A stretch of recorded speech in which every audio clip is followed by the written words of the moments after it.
اے معمولی لکڑہارے، تمہاری یہ مجال کہ ہمارے شاہی شکار کو چھو سکو، کیا تمہیں اپنی موت کا خوف نہیں؟ اس بے زبان کا درد دیکھ کر میرا ایمان مجھے خاموش بیٹھنے کی اجازت نہیں دے رہا تھا۔ رحم کی باتیں کرنا آسان ہے مگر سزا بھگتنا بہت مشکل۔ اب گردن شاہی تلوار کے نیچے ہوگی۔ اگر ایک بے گناہ کی جان بچانا جرم ہے تو مجھے یہ سزا منظور ہے۔ پرانے وقتوں کی بات ہے جب اونچے پہاڑ اور گھنے جنگلوں کے بیچ ایک چھوٹا سا گاؤں بسا ہوا تھا۔ اسی گاؤں کی تنگ گلیوں میں ایک کچا سا گھر تھا۔ اس گھر میں صادق نام کا ایک نوجوان یتیم لکڑہارا رہتا تھا۔ صادق کے پاس نہ تو ماں کی ممتا کی چھام تھی اور نہ ہی باپ کا مضبوط کندھا تھا۔ اس کے پاس اگر کچھ تھا تو صرف ایک پرانی کلہاڑی اور اس کا وفادار کتا جس کا نام اس نے موتی رکھا تھا۔ موتی صرف ایک جانور نہیں تھا بلکہ صادق کی تنہائی کا ایک لوتا ساتھی اور ہمدرد تھا۔ صادق ہر صبح سورج نکلنے سے پہلے اٹھ جاتا تھا۔ وہ اپنی پھٹی ہوئی چادر اوڑھتا اور کلہاڑی کندھے پر رکھ کر موتی کے ساتھ جنگل کی طرف نکل پڑتا۔ راستے میں جب وہ گاؤں کی خوشحال گلیوں سے گزرتا اور لوگوں کو اپنے بچوں کے ساتھ ہنستے کھیلتے دیکھتا تو اس کے کلیجے میں ایک ہوک سی اٹھتی تھی۔ اسے اپنی ماں کا وہ چہرہ یاد آتا جو اسے بچپن میں چوم کر ودا کرتی تھی۔ وہ سوچتا کہ کیا کبھی اس کے نصیب میں بھی سکون کی 2 روٹیاں لکھی ہوں گی۔ صادق جنگل میں جا کر کڑی دھوپ میں لکڑیاں کاٹتا اور شام کو انہیں بازار میں بیچ کر چند پیسے کماتا جن سے بمشکل اس کا اور موتی کا پیٹ بھرتا تھا۔ ایک دن جب وہ گھنے جنگل کے اندر ایک سوکھے پیڑ پر کلہاڑی چلا رہا تھا تبھی اسے جھاڑیوں کے پیچھے سے کسی کے کراہنے کی آواز آئی۔ صادق نے کلہاڑی روکی اور ڈری ہوئی نظروں سے چاروں طرف دیکھا۔ موتی بھی کان کھڑے کر کے اس طرف گھورنے لگا۔ صادق دبے پاؤں جھاڑیوں کی طرف بڑھا تو دیکھا کہ وہاں ایک ہرن کا بچہ زخمی حالت میں پڑا ہوا تھا۔ اس کے پیر سے خون بہہ رہا تھا اور اس کی آنکھیں خوف سے پتھر آ گئی تھیں۔ صادق کا دل موم کی طرح پگھل گیا۔ اسے لگا جیسے یہ ہرن بھی اس کی طرح یتیم اور بے سہارا ہے۔ اس نے فوراً اپنی قمیض کا ایک حصہ پھاڑا اور ہرن کے زخم پر پٹی باندھی۔ اس نے اپنے حصے کا پانی اس بے زبان کو پلایا۔ صادق کو اندازہ بھی نہیں تھا کہ اس کی یہ ہمدردی اسے ایک ایسی مصیبت میں ڈالنے والی ہے جو اس کی زندگی بدل دے گی۔ دراصل وہ ہرن اس ملک کے بادشاہ کی پسندیدہ شکارگاہ سے بھاگ کر آیا تھا۔ جیسے ہی صادق اس ہرن کو سہلا رہا تھا تبھی گھوڑوں کے ٹاپوں کی آواز سنائی دی۔ شاہی سپاہی وہاں پہنچ گئے اور انہوں نے صادق کو گھیر لیا۔ سپاہیوں نے الزام لگایا کہ اس نے شاہی ہرن کو چرانے کی کوشش کی ہے۔ صادق گڑ گڑایا اور ہاتھ جوڑ کر بولا کہ وہ تو صرف اس کی جان بچا رہا تھا، لیکن سپاہی پتھر دل تھے۔ انہوں نے صادق کے ہاتھ پیچھے باندھ دیے اور اسے گھسیٹتے ہوئے دربار کی طرف لے جانے لگے۔ موتی اپنے مالک کو مصیبت میں دیکھ کر سپاہیوں پر بھونکنے لگا اور ان کے پیچھے پیچھے دوڑنے لگا۔ صادق کی آنکھوں سے آنسو گر رہے تھے کیونکہ اسے ڈر تھا کہ اب اس کا کیا ہوگا۔ دربار میں پہنچتے ہی سناٹا چھا گیا۔ اونچا تخت اور اس پر بیٹھا جلال والا بادشاہ جس کی نظریں تلوار سے زیادہ تیز تھیں۔ بادشاہ نے صادق کو اوپر سے نیچے تک دیکھا اور گرج کر پوچھا، تمہاری ہمت کیسے ہوئی ہمارے شکار کو ہاتھ لگانے کی؟ صادق نے کانپتی آواز میں ساری حقیقت بیان کی اور کہا کہ انسانیت کا تقاضا یہی تھا کہ میں اس بے زبان کی مدد کرتا۔ بادشاہ صادق کی دلیل سن کر خاموش ہو گیا۔ دربار کے وزیر نے بادشاہ کے کان میں کچھ کہا۔ بادشاہ کے چہرے پر ایک عجیب سی مسکراہٹ آئی۔ اس نے کہا کہ ہم تمہاری جان بخش سکتے ہیں لیکن تمہیں ہمارے 3 سوالوں کے جواب دینے ہوں گے۔ اگر تم نے صحیح جواب دیے تو تمہیں انعام ملے گا اور اگر ناکام رہے تو تمہیں عمر بھر کے لیے کال کوٹری میں ڈال دیا جائے گا۔ صادق کے پاس کوئی چارہ نہیں تھا۔ اس نے ہاں کر دی۔ بادشاہ نے پہلا سوال پوچھا کہ دنیا میں سب سے بڑی دولت کیا ہے جو انسان کو کبھی غریب نہیں ہونے دیتی؟ صادق سوچ میں پڑ گیا۔ اسے اپنے گھر کی مفلسی اور بھوک یاد آنے لگی۔ اسے لگا کہ شاید بادشاہ سونے چاندی کی بات کر رہا ہے، لیکن پھر اسے اپنی ماں کی وہ باتیں یاد آئیں جو وہ بچپن میں سنایا کرتی تھیں۔ صادق نے سر جھکا کر کہا کہ اے بادشاہ سلامت، دنیا کی سب سے بڑی دولت وہ صبر اور شکر ہے جو انسان کو تنگ دستی میں بھی کسی کے آگے جھکنے نہیں دیتا۔ جواب سن کر دربار میں کانا پھوسی ہونے لگی۔ بادشاہ نے گردن ہلائی اور کہا کہ تمہارا پہلا جواب ہمیں پسند آیا۔ अब दूसरा सवाल सुनो, वह कौन सा जख्म है जो कभी नहीं भरता और जिसे इंसान ताउम्र अपने साथ लेकर फिरता है? यह सवाल सुनते ही सादिक की आंखों के सामने अपने बचपन का वो मंजर आ गया जब गांव के रईस ज़ादे उसे यतीम कहकर पुकारते थे और उसके फटे कपड़ों का मजाक उड़ाते थे। सादिक का गला रुंध गया। उसने कहा कि हुजूर, वह जख्म जुबान की कड़वाहट और अपनों की बेरुखी का है जो रूह के अंदर तक उतर जाता है। तलवार का जख्म तो भर जाता है, लेकिन कड़वे बोलों का घाव इंसान को अंदर से खोखला कर देता है। बादशाह के चेहरे का जलाल थोड़ा कम हुआ और उसकी आंखों में एक अजीब सी चमक आई। उसे लगा कि यह मामूली लकड़हारा कोई आम इंसान नहीं, बल्कि जिदर की जिंदगी की ठोकरों ने इसे दाना बना दिया है। अब तीसरा और सबसे मुश्किल सवाल बाकी था। बादशाह ने कहा कि तीसरा सवाल यह है कि वह कौन सी चीज है जो खुदा को सबसे ज्यादा पसंद है और जिसके लिए वह बड़े से बड़ा गुनाह माफ कर देता है। सादिक इस सवाल पर खामोश हो गया। वह सोचने लगा कि क्या वह नमाज है या रोजा है या फिर हज है। उसे लगा कि शायद वह कोई बहुत बड़ी इबादत होगी। तभी उसे अपने पैरों के पास बैठे मोती का ख्याल आया, जो भूखा होने के बावजूद अपने मालिक की हिफाजत के लिए वहां खड़ा था। उसे वह हिरण याद आया जिसके दर्द ने उसे अपनी गरीबी भुला दी थी। सादिक ने लंबी सांस ली और बोला कि हुजूर, वह चीज एक टूटे हुए दिल की आह और किसी बेसहारा पर किया गया रहम है। खुदा को अपने बंदों की खिदमत और मखलूक पर तरस खाना सबसे ज्यादा पसंद है। पूरा दरबार सन्न रह गया। वजीर की आंखें फटी की फटी रह गईं। बादशाह अपनी जगह से उठा और सादिक के करीब आया। उसने सादिक के कंधे पर हाथ रखा और कहा कि तुमने आज हमें वह सबक सिखाया है जो बड़े बड़े आलिम नहीं सिखा सके। लेकिन बादशाह के दिल में अभी एक और आजमाइश बाकी थी। उसने कहा कि तुमने जवाब तो सही दिए आए, लेकिन हम तुम्हें अभी आजाद नहीं करेंगे। तुम्हें कल सुबह तक हमारी कैद में रहना होगा और कल हम फैसला करेंगे कि तुम्हें क्या इनाम देना है। सादिक को दोबारा काल कोठरी में ले जाया गया। मोती जेल के दरवाजे के बाहर बैठ गया और पूरी रात रोता रहा। सादिक को समझ नहीं आ रहा था कि बादशाह के मन में क्या चल रहा है। उसे लग रहा था कि शायद बादशाह उसे आजमाना चाहता है या फिर उसके साथ कोई नया खेल खेल रहा है।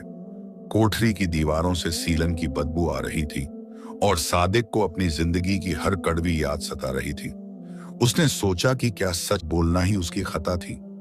रात के आखिरी पहर में जब सब सो रहे थे, तभी जेल का भारी दरवाजा धीरे से खुला। सादिक ने देखा कि एक नकाब पोश शख्स अंदर दाखिल हुआ है।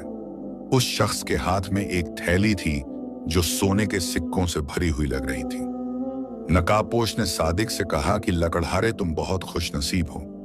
बादशाह तुम्हें कल मारना चाहता है क्योंकि तुमने उसके वजीर को नीचा दिखाया है। ये लो सोने के सिक्के और चुपचाप यहां से भाग जाओ। मैंने पहरेदारों को हटा दिया है। सादिक के सामने जिंदगी और मौत का सवाल था। एक तरफ बेहिसाब दौलत थी और दूसरी तरफ वतन छोड़कर भागने की जिल्लत। सादिक ने उस थैली की तरफ देखा और फिर उस शख्स की आंखों में झांका। उसने कहा कि अगर मेरी मौत लिखी है तो मैं उसे खुशी से गले लगाऊंगा, लेकिन चोरों की तरह भागकर अपने ईमान का सौदा नहीं करूंगा। बादशाह ने मुझ पर यकीन किया है और मैं उस यकीन को नहीं तोड़ूंगा। नकाबपोश ने अपना नकाब हटाया तो सादिक के पैरों तले जमीन निकल गई। वह खुद बादशाह सलामत थे। बादशाह ने कहा कि सादिक, हम तुम्हारी ईमानदारी और हौसले को परख रहे थे। तुम सिर्फ बातों के धनी नहीं बल्कि किरदार के भी पक्के हो। बादशाह ने सादिक को गले लगाया और उसे अपने महल में रहने की दावत दी। सादिक को महल में ले जाया गया और उसे आलीशान कपड़े पहनाए गए, लेकिन सादिक का दिल अभी भी बेचैन था। उसे अपने गांव की वो मिट्टी और वो जंगल याद आ रहे थे। अगले दिन सुबह जब सादिक सोकर उठा तो उसने देखा कि महल के बाहर बहुत भीड़ लगी है। गांव के लोग वहां जमा थे और उनके चेहरे पर खौफ था। सादिक को पता चला कि उसके गांव पर एक बहुत बड़ी आफत आने वाली है। एक पड़ोसी मुल्क की फौज ने गांव की तरफ कूच कर दिया है और बादशाह को इस बात की खबर तक नहीं थी। सादिक ने फौरन बादशाह के पास जाने की कोशिश की, लेकिन वजीर ने उसे रोक दिया। वजीर सादिक की तरक्की से जलता था और वह उसे रास्ते से हटाना चाहता था। वजीर ने सादिक पर गद्दारी का इल्जाम लगा दिया। और कहा कि यह लकड़हारा उस दुश्मन फौज का जासूस है। सादिक की आंखों में फिर से आंसू आ गए। उसे लगा कि एक बार फिर उसकी किस्मत उसे दगा दे रही है। बादशाह वजीर की बातों में आने लगा, क्योंकि जंग के माहौल में शक की गुंजाइश ज्यादा होती है। सादिक को फिर से बेड़ियों में जकड़ दिया गया, लेकिन इस बार उसके साथ मोती नहीं था। मोती कहीं गायब हो गया था। सादिक को एक अंधेरी कोठरी में फेंक दिया गया, जहां सूरज की एक किरण भी नहीं पहुंचती थी। वह वहां बैठकर रोने लगा और खुदा से फरियाद करने लगा कि ऐ मालिक, मैंने कभी किसी का बुरा नहीं किया, फिर मेरे साथ ऐसा क्यों हो रहा है। तभी कोठरी की छोटी सी खिड़की से उसे मोती के भौंकने की आवाज आई। सादिक ने ऊपर देखा तो मोती के मुंह में एक कागज का टुकड़ा था। मोती ने वह कागज खिड़की के अंदर गिरा दिया। सादिक ने कांपते हाथों से वह कागज खोला। उसमें कुछ ऐसा लिखा था जिसे पढ़कर सादिक के होश उड़ गए। यह वजीर की उस साजिश का सबूत था जो उसने दुश्मन फौज के साथ मिलकर रची थी। वजीर ने मुल्क को बेचने का सौदा किया था और सादिक को फंसाया था ताकि कोई उसकी राह में रोड़ा न बन सके। सादिक अब परेशान था कि वह यह सच बादशाह तक कैसे पहुंचाए, क्योंकि वह तो बेड़ियों में जकड़ा हुआ था और पहरेदार वजीर के वफादार थे। सादिक ने मोती की तरफ देखा और उसे एक खास इशारा किया जो वह बचपन में खेल खेल में किया करता था। मोती समझ गया और वह बिजली की तेजी से महल की तरफ दौड़ा। उसे पता था कि उसे कहां जाना है। उधर बादशाह अपनी फौज को तैयार कर रहा था, लेकिन उसे पता नहीं था कि आस्तीन का सांप उसके ठीक बगल में खड़ा है। जंग शुरू होने में सिर्फ कुछ ही घंटे बाकी थे और सादिक की जिंदगी एक धागे से लटक रही थी। मोती महल की ऊंची दीवारों और संगमरमर के रास्तों पर अपनी जान की बाजी लगाकर दौड़ रहा था। उसके पंजे पत्थरों पर रगड़ खा रहे थे, लेकिन उसे सिर्फ सादिक का वह चेहरा याद था जो सलाखों के पीछे बेबसी से उसे देख रहा था।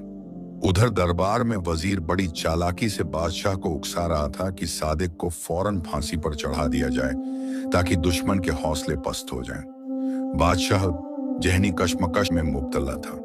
उसे सादिक की मासूमियत पर यकीन था, लेकिन वजीर के पेश किए गए झूठे गवाहों ने उसे शक के घेरे में डाल दिया था। तभी अचानक दरबार के भारी दरवाजों के बीच से मोती अंदर दाखिल हुआ। पहरेदारों ने उसे रोकने की कोशिश की और उस पर लाठियां तानी, लेकिन वह किसी के हाथ नहीं आया। मोती सीधा बादशाह के तख्त के पास जाकर जोर जोर से भौंकने लगा। बादशाह ने जब देखा कि यह वही कुत्ता है जो सादिक के साथ रहता था, तो उसने पहरेदारों को पीछे हटने का हुक्म दिया। मोती ने अपनी गर्दन झटकी और वह कागज का दूसरा टुकड़ा जो उसने सादिक से लिया था, बादशाह के कदमों में गिरा दिया।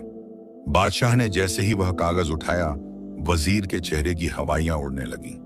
उसके माथे पर पसीने की बूंदें चमकने लगीं और उसने पीछे हटने की कोशिश की। बादशाह ने जब वह तहरीर पढ़ी तो उसका चेहरा गुस्से से सुर्ख हो गया। उस कागज पर दुश्मन सेना के सेनापति की मुहर थी और वजीर के दस्तखत थे, जिसमें किले का गुप्त रास्ता बताने का वादा किया गया था। बादशाह ने अपनी म्यान से तलवार निकाली और वजीर की गर्दन पर रख दी। वजीर के पास अब छिपने की कोई जगह नहीं थी। उसने खौफ के मारे अपना जुर्म कबूल कर लिया। बादशाह ने फौरन हुक्म दिया कि सादिक को पूरे सम्मान के साथ काल कोठरी से बाहर लाया जाए और वजीर को उसी की जगह जंजीरों में जकड़ दिया जाए। सादिक जब दरबार में पहुंचा तो उसकी हालत गैर थी। उसके पैरों में बेड़ियों के निशान पड़ चुके थे और भूख प्यास से उसका चेहरा उतर गया था। बादशाह तख्त से नीचे उतरा और सादिक के सामने हाथ जोड़कर खड़ा हो गया। उसने कहा कि ऐ नेक नौजवान, आज तुमने और तुम्हारे इस वफादार जानवर ने न सिर्फ अपनी जान बचाई, बल्कि इस पूरे मुल्क को गद्दारी की आग में जलने से बचा लिया। सादिक की आंखों से खुशी के आंसू बहने लगे। उसने मोती को गले लगा लिया और उसे चूमने लगा। उसे यकीन नहीं हो रहा था कि एक बेजुबान जानवर ने उसकी जिंदगी में इतना बड़ा करिश्मा कर दिखाया है।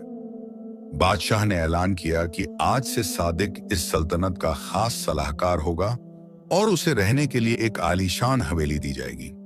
लेकिन सादिक का दिल तो अभी भी उस पुरानी झोपड़ी और उन यादों में अटका था जहां उसने अपनी यतीम जिंदगी गुजारी थी। उसने बादशाह से दरख्वास्त की कि उसे दौलत नहीं चाहिए, बल्कि वह चाहता है कि उसके गांव के उन तमाम गरीब और यतीम बच्चों के लिए एक ऐसी जगह बनाई जाए जहां उन्हें खाने और तालीम की कमी न हो। बादशाह सादिक की इस दरियादिली पर फिदा हो गया, लेकिन अभी जंग का खतरा टला नहीं था। दुश्मन की फौजें सरहद पर पहुंच चुकी थीं और उन्हें वजीर से मिलने वाले गुप्त रास्तों का इंतजार था। सादिक ने बादशाह को मशवरा दिया कि हमें ताकत से नहीं बल्कि अक्ल से काम लेना होगा। उसने एक ऐसी तरकीब सोची जो किसी के वहम और गुमान में भी नहीं थी। सादिक ने कहा कि दुश्मन को यह लगने दीजिए कि वजीर की योजना कामयाब हो गई है और हम सो रहे हैं। रात के अंधेरे में सादिक खुद उन रास्तों पर निकला जिन्हें वह बचपन से जानता था। वह जंगल का चप्पा चप्पा पहचानता था। उसने दुश्मन की फौज को एक ऐसी दलदली जगह की तरफ मोड़ने का प्लान बनाया जहां उनके घोड़े और भारी हथियार काम नहीं कर सकते थे। सादिक और मोती उस घने अंधेरे में दुश्मन के कैंप की तरफ बढ़ रहे थे। हर आहट पर सादिक का दिल धड़क उठता था। उसे डर था कि अगर वह पकड़ा गया तो इस बार कोई भी उसे बचा नहीं पाएगा। रास्ते में उसे वही जख्मी हिरण फिर से नजर आया जिसे उसने कुछ दिन पहले बचाया था। वह हिरण अब ठीक हो चुका था। उसने सादिक को देखकर अपनी गर्दन झुकाई और जैसे उसे रास्ता दिखाने लगा। सादिक को महसूस हुआ कि जब इंसान दूसरों पर रहम करता है तो कुदरत भी उसकी हिफाजत के लिए रास्ते खोल देती है। वह हिरण सादिक को एक ऐसे तंग रास्ते से ले गया जहां से निकलकर वह दुश्मन के सेनापति के टेंट के पीछे पहुंच गया। वहां सादिक ने सुना कि दुश्मन सुबह होते ही गांव पर हमला करने वाले हैं। सादिक ने अपनी जेब से वह मशाल निकाली जो वह साथ लाया था। उसने एक खास जगह पर आग लगा दी जिससे दुश्मन के खेमे में भगदड़ मच गई। उन्हें लगा कि शाही फौज ने उन पर पीछे से हमला कर दिया है। अफरा तफरी में दुश्मन के सिपाही उस दलदली रास्ते की तरफ भागने लगे जिसकी तरफ सादिक उन्हें ले जाना चाहता था। देखते ही देखते दुश्मन की आधी फौज कीचड़ और दलदल में फंस गई। इधर बादशाह की फौज ने सामने से हमला बोल दिया। सादिक अपनी जान जोखिम में डालकर उस अंधेरे में अपनों के लिए लड़ रहा था।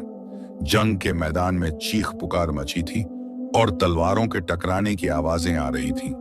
तभी एक दुश्मन सिपाही ने सादिक को देख लिया और उस पर अपनी तलवार तान दी।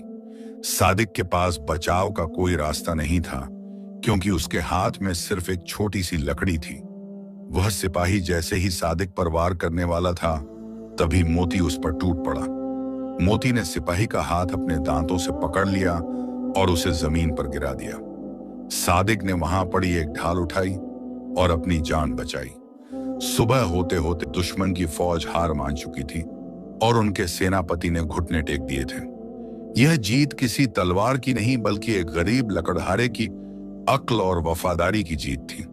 बादशाह ने मैदाने जंग में ही सादिक को गले लगाया और उसे सल्तनत का मुहाफिज का खिताब दिया।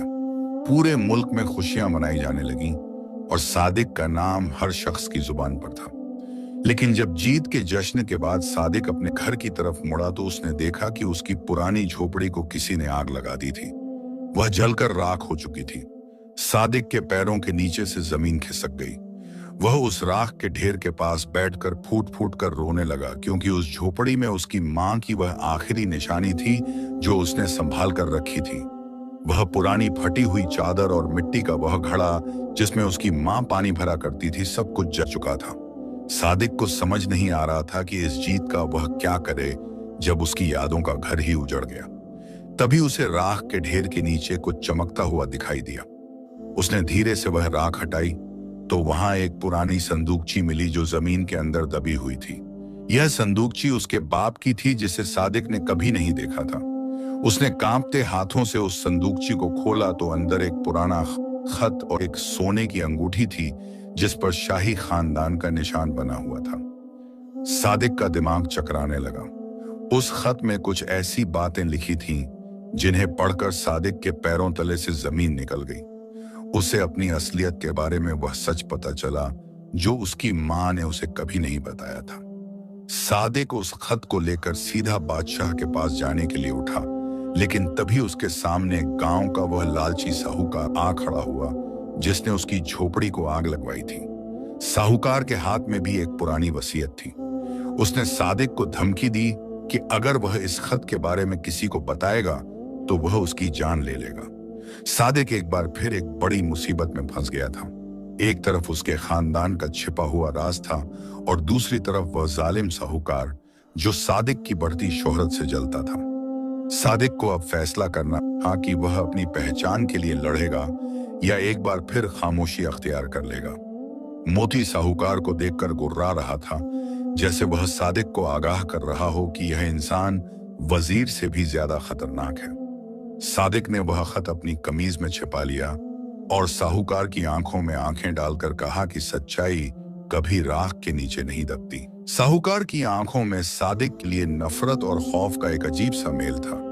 उसने सादिक की बात सुनकर एक जोर का ठहाका लगाया और अपनी मूंछों पर ताव देते हुए बोला कि ऐ मामूली लकड़हारे, तू अभी कल का लड़का है और मुझे सच्चाई का सबक सिखा रहा है। तुझे अंदाजा भी नहीं है कि जिस जमीन पर तू खड़ा है और जिस हवेली का तू ख्वाब देख रहा है वह सब कागजों पर मेरी मिल्कियत है।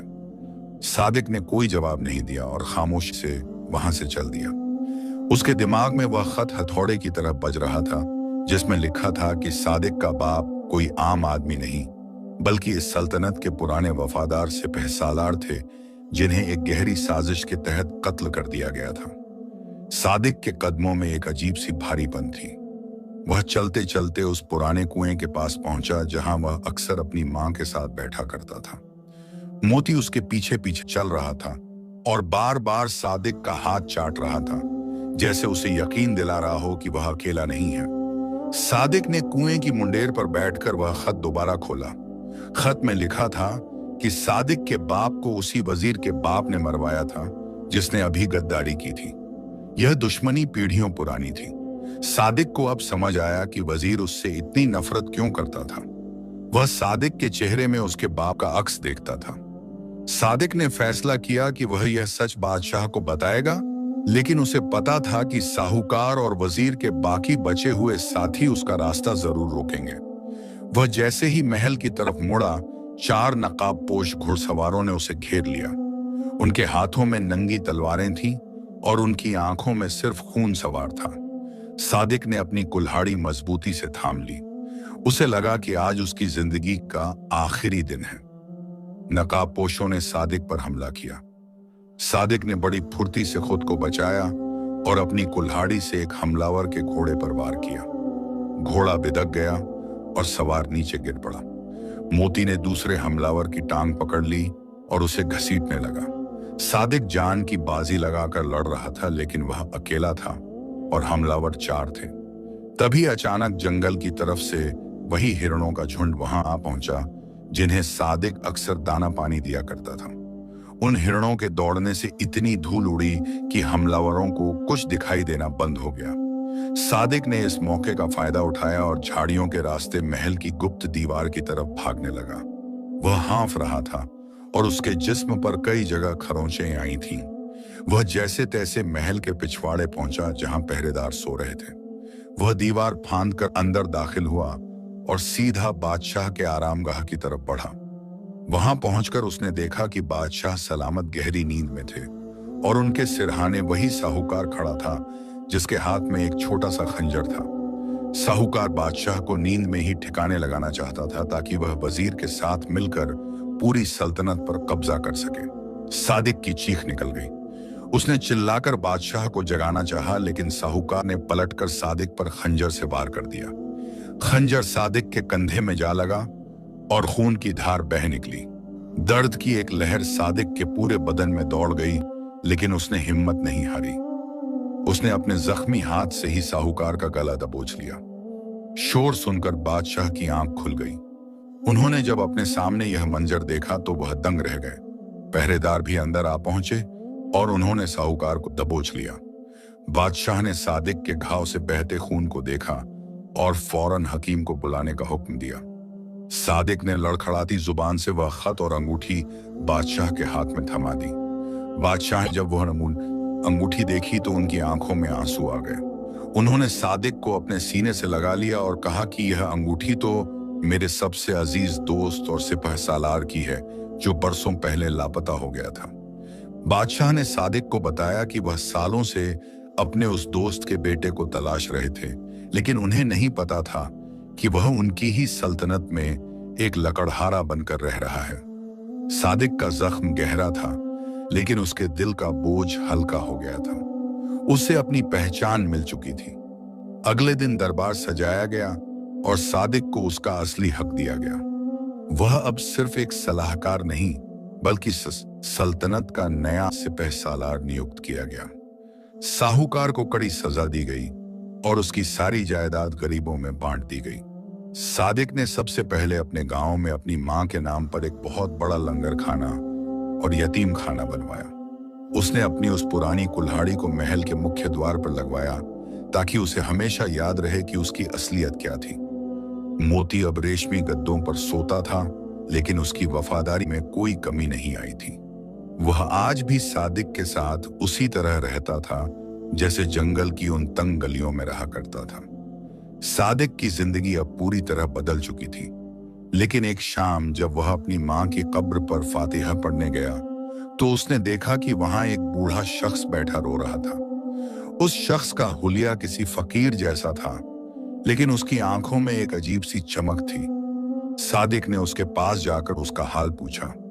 उस बूढ़े ने सादिक की तरफ देखा और कहा कि बेटा, तुम अपनी मंजिल तो पा गए हो, लेकिन क्या तुम्हें पता है कि तुम्हारे बाप की मौत का असली राज अभी भी इस अंगूठी के पीछे छिपा है? सादिक चौंक गया। उसने पूछा कि आप कौन हैं और आपको यह सब कैसे पता? उस बूढ़े ने अपना दामन फैलाया और कहा कि मैं वह बदनसीब हूं जिसे तुम्हारे बाप ने मरते वक्त यह राज सौंपा था, लेकिन मैं डर के मारे भाग गया था। उसने बताया कि अंगूठी के अंदर एक छोटा सा गुप्त खाना है जिसमें एक नक्शा छिपा हुआ है। वह नक्शा उस खजाने का है जो इस मुल्क की हिफाजत के लिए तुम्हारे बाप ने एक सुरक्षित जगह पर छिपाया था और जिस पर अब दुश्मन की नजर है। सादिक ने फौरन वह अंगूठी निकाली और उसे ध्यान से देखा। वाकई उसके नीचे एक बारीक सा जोड़ था। जैसे ही उसने वह जोड़ खोला, अंदर से एक बारीक रेशमी कपड़े का टुकड़ा निकला जिस पर अजीबोगरीब लकीरें बनी हुई थीं।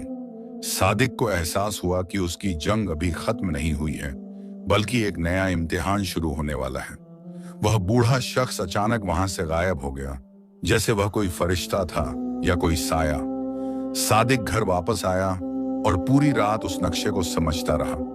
उस नक्शे के मुताबिक वह खजाना उसी पहाड़ की चोटी पर था जहां सादिक बचपन में लकड़ियां काटने जाया करता था।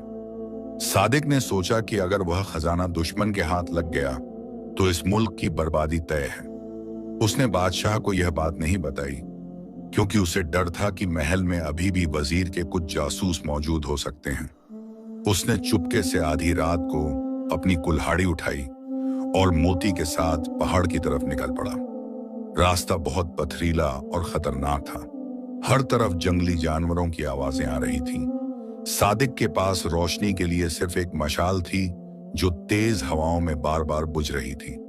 उसे महसूस हो रहा था कि कोई उसका पीछा कर रहा है। पैरों की आहट उसे डरा रही थी।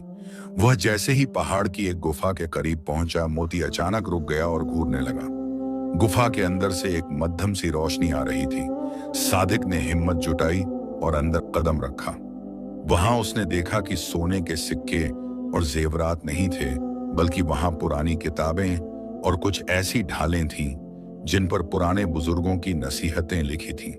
सादिक को समझ आया कि उसके बाप का खजाना दौलत नहीं, बल्कि वह इल्म और वह बहादुरी थी जो इस मुल्क की असली ताकत थी।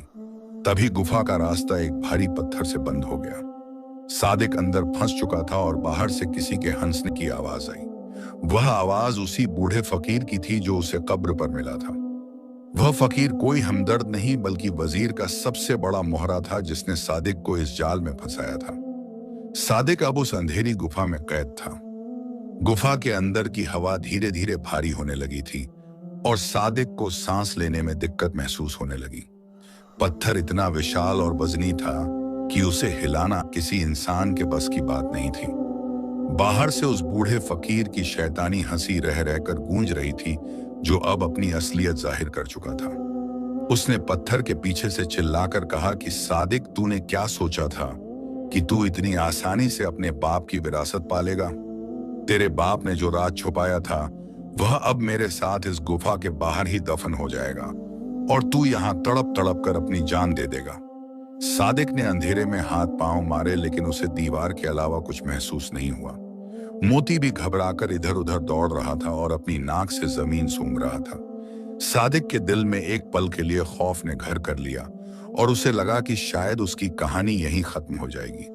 उसे अपनी माँ की याद आई और वह बचपन याद आया जब वह अंधेरे से डरकर अपनी माँ की गोद में छिप जाता था।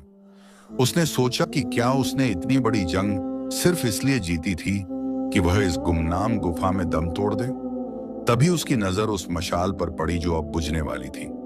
मशाल की आखिरी टिमटिमाती रोशनी में उसे गुफा की छत पर कुछ दरारें नजर आईं। सादिक को याद आया कि उसके बाप ने खत में लिखा था कि इल्म ही सबसे बड़ी ताकत है। उसने उन पुरानी ढालों को गौर से देखा जो वहां रखी थी। एक ढाल पर कुछ अजीब से निशान बने हुए थे जो पहाड़ के नक्शे से मेल खाते थे। सादिक ने अपनी कुल्हाड़ी उठाई और उस ढाल के पीछे वाली दीवार को टटोलना शुरू किया। उसे महसूस हुआ कि दीवार का एक हिस्सा बाकी पत्थरों से थोड़ा अलग और खोखला है। मोती ने भी उसी जगह पर अपने पंजों से मिट्टी हटाना शुरू कर दिया। सादिक ने अपनी पूरी ताकत लगाकर कुल्हाड़ी का वार उस दीवार पर किया। पत्थर के टुकड़े टूटने लगे और ठंडी हवा का एक झोंका अंदर आया। सादिक की जान में जान आई।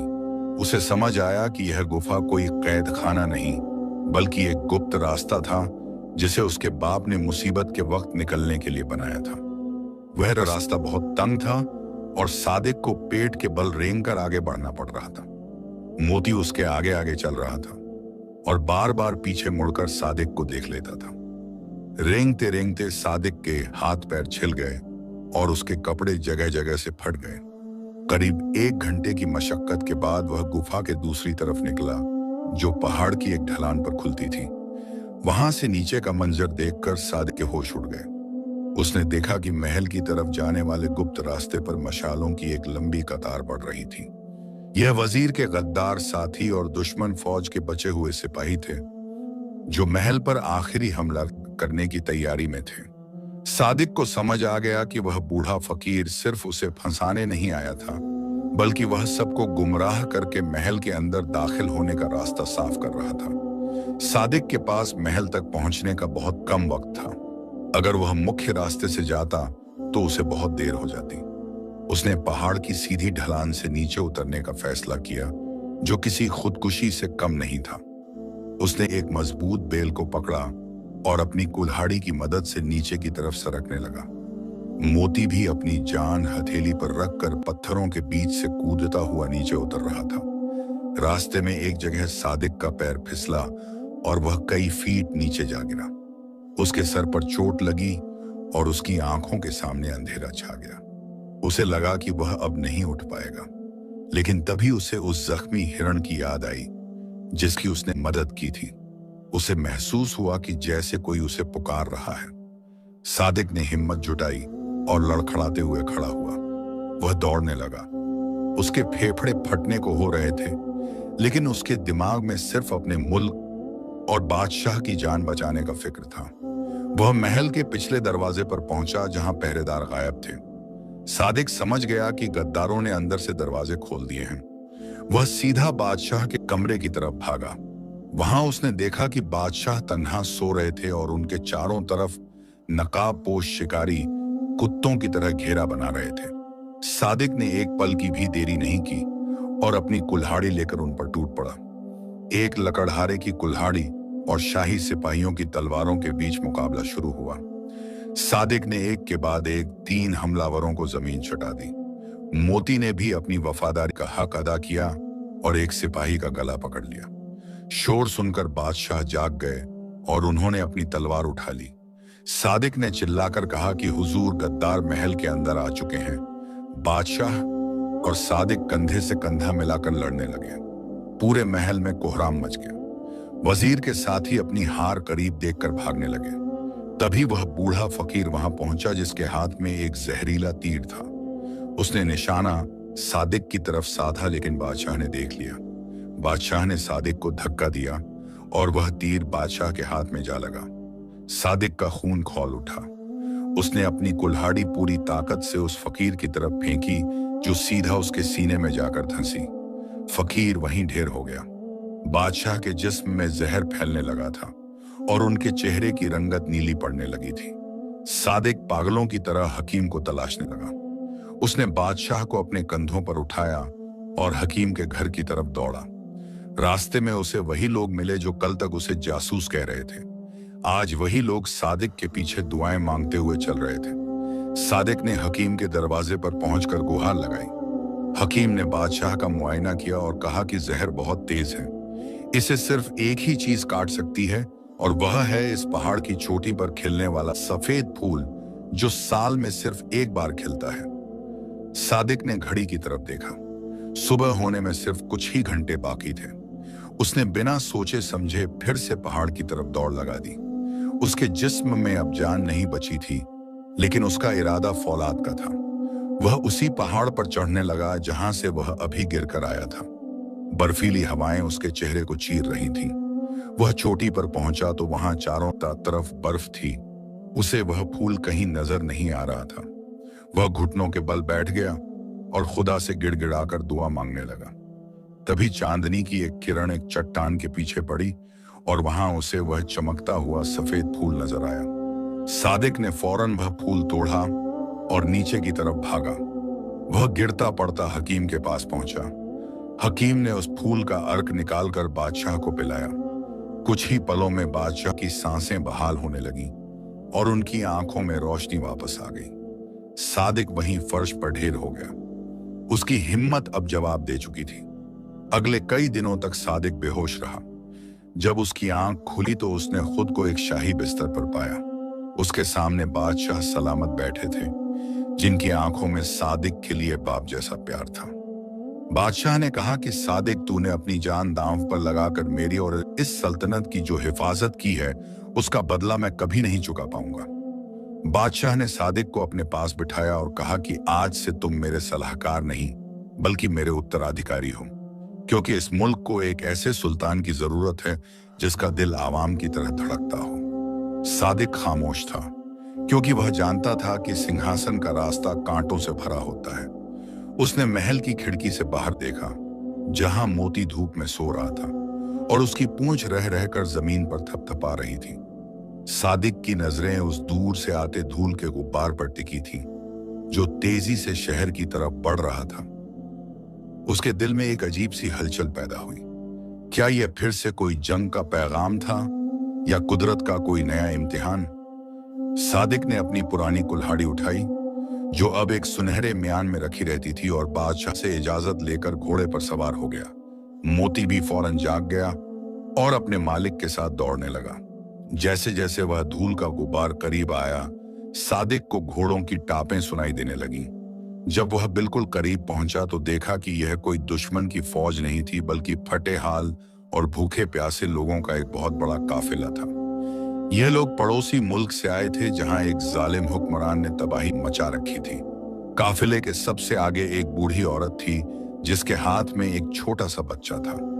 सादिक ने जब उन लोगों की बेबसी देखी तो उसका दिल भर आया। उसे अपना वह वक्त याद आ गया जब वह खुद 2 रोटी के लिए दर दर भटकता था। वह समझ गया कि बादशाहत सिर्फ तख्त पर बैठने का नाम नहीं है, बल्कि इन दुखी दिलों पर मरहम रखने का नाम है। सादिक ने उन लोगों को शहर के अंदर आने की दावत दी और उनके खाने पीने का इंतजाम अपने हाथ में लिया। वह खुद उन गरीबों के बीच बैठकर उन्हें खाना खिलाता और उनकी तकलीफें सुनता। बादशाह ये सब देखकर बहुत खुश थे और उन्हें यकीन हो गया था कि सादिक ही इस सल्तनत का असली वारिस है। कुछ दिन गुजरे और शहर में अमन और चैन लौट आया। एक शाम सादिक अपनी हवेली के आंगन में बैठा मोती के साथ खेल रहा था। तभी एक सिपाही ने आकर खबर दी कि महल के गुप्त तहखाने में एक पुरानी दीवार गिर गई है और वहां से कुछ अजीबोगरीब आवाजें आ रही हैं।